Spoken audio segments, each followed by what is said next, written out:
Oh, dami na nga yan. Dala nito. Kapal. Oh, sige. Basta sinsilin mo muna to ha, bago mo lagyan. To para kuminis. Ay ano, may kapitan yung simento. Tulad nito. Bago mo masilyahan, kakapiraso na lang naman yan eh.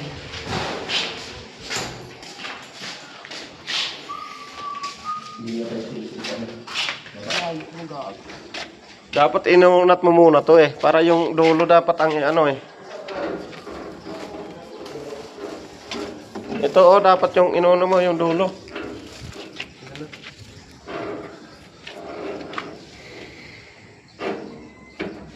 Oh, naipit na yata eh yung isa. Ila.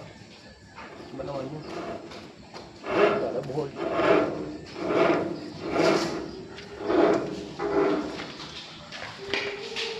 Ito na nila. Yung ano, ilagay nyo yung tubular. Yung Justin dito.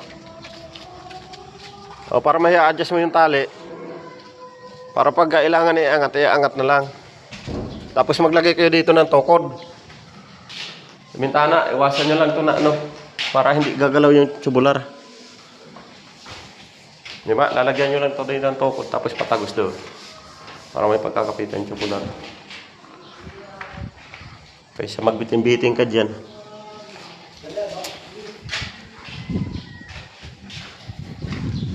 Isa lang ba ang gasket dito, pre? Ah. Dalawa eh.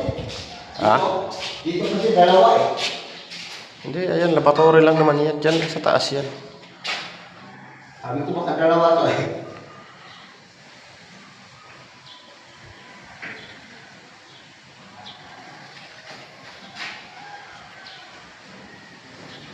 Tapos yung ikakabit mo yung mahaba na ano, kaya hindi aabot yan doon sa Ayaw mahaba na ano. kayang balbag.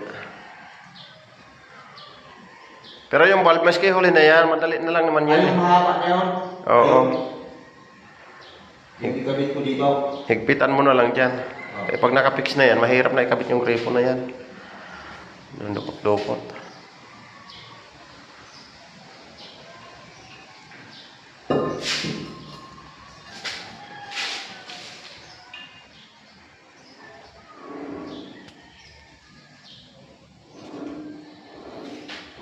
Ayan mga kamason.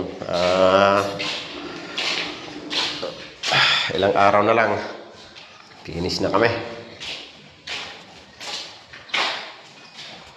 Antayin ko pa kung ano ang sasabihin mo.